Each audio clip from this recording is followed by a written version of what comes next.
Pac once had this infamous line that he had in an interview. I think it was the Vibe interview, when he was discussing all the stuff between him and Biggie, and he laid out probably the most clear form of contempt that you can have for your opponent or another artist with regard to facades of you claiming that you live this life when in reality you don't really live that life.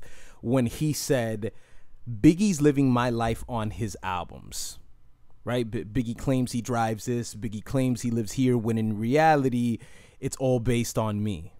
Russ has taken this viewpoint against mumble rap as a whole. He's always been on attack of mumble rap, which I feel is interesting because Russ is 24, 25 years old. At the same time, that warms my heart to see somebody so young that seems to be fighting the opposition of shitty music.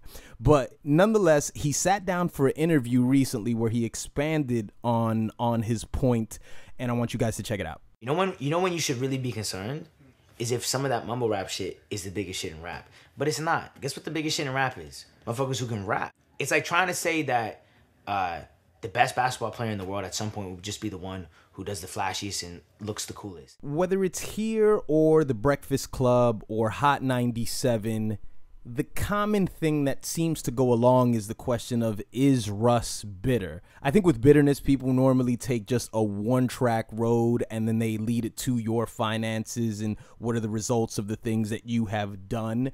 And that's pretty much what Russ seems to fight back with when he's asked if he's bitter, or if he asks the question himself, am I bitter? Do I sound bitter when I say things like this?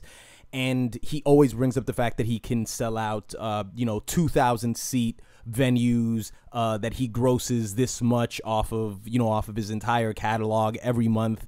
Every time he does that, he seems to miss the point, as if you can only be bitter if you're lacking in those certain areas.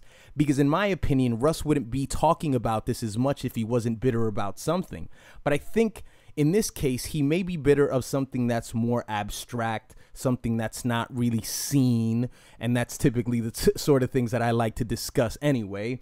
And that's the idea of the story that's being told. Russ is not dominating that, he's not thriving in that, and the mumble rappers are. What's the story on Instagram? What's the story on the internet? What are the pictures that are being shown? What are the blog posts that are being made? Lil Yachty's winning. Lil Uzi Vert is winning. XX as well. I can't even consider X in that. Lil Pump is winning. And with winning, people automatically associate that you are popular, that you can walk into any venue and you can sell it out. You're this big draw that everyone loves and knows. That's the story. The reality of the situation may be what Russ is constantly claiming, which is they're living my life on their albums. I'm the one who can sell out a 2,000-seat venue without 8 artists featured. They have to feature all those artists to sell out those venues. They have to do this and that, when in reality, I'm the one that's living that. That may be the reality of the situation, but that's not the story that's being told. And Russ is bitter about the fact that he doesn't own the story. Why would it matter so much to him? It's not like this is the very first time that there are artists who are getting more attention than other people who, under the hood, are thriving, have their own small fan bases that know and support them, and they're doing quite well for themselves. I want you guys to take a look at something that I dug up here from 2013. It was the only thing that I was able to get from Tech Nine. And Tech Nine, of course, is an independent rapper. He owns Strange Music. His music's not for me, and it's probably not for most of you. But Tech Nine has been, he's been a force in the game for over 10 years. And it says here, in 2013, his label Strange Music pulled in about 20 million. 7 million from touring, 6.5 from music, and 6.1 in merchandise. Tech Nine is currently estimated at a net worth of 8 million. The reason why I bring that up is because I want you to remember that that was 2013. What were the albums of 2013? It was Yeezus, Nothing Was the Same, Chance's Acid Rap, Jay-Z, Magna Carta.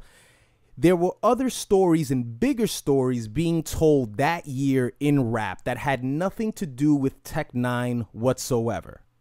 It just doesn't stop at Tech 9. I mean, Nipsey Hussle's another person who comes to mind. Take a look at this. This is a list of the Forbes earners of 2015. I want you to take a look at the bottom of the list. If you thought about hip hop in 2015, a lot of what was being said, a lot of what was being spoken about that year was Macklemore. He was a very big talking point in hip hop around that time, not just that year specifically. Number 17 is Tech 9 at 8.5. Macklemore's 5.5.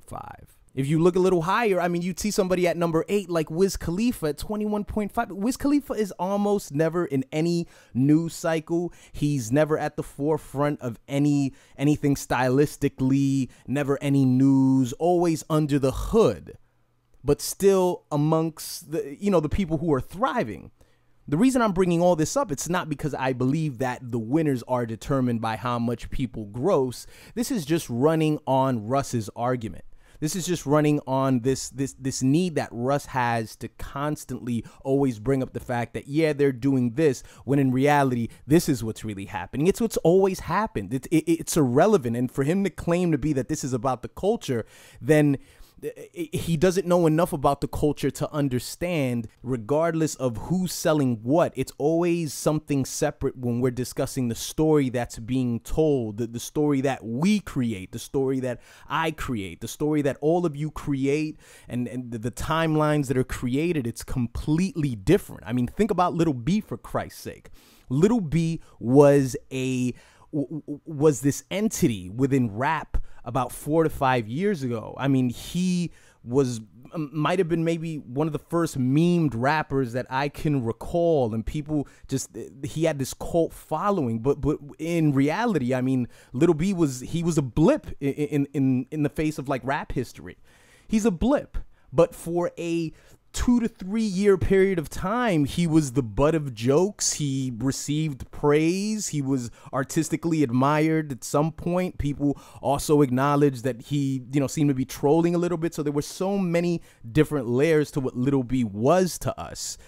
Not that he's dead or anything, but you understand what I mean. But I want to know what you guys feel in the comment section below. Do you think Russ is bitter towards mumble rappers? Is it something that he's not aware of, where it's the story that's pretty much going along, that's saying that these mumble rappers are the winners? It's not like Lil Uzi Vert is claiming at the top of a mountain that he is outselling everyone, and that that his ticket sales sell out in about an hour. He's not exactly saying that, but that's the narrative of what's being created online. It's what's being created in your headsets. It's all pretty much the story to me. Do you agree or do you disagree? Please let me know in the comment section below, and I will see you guys next time.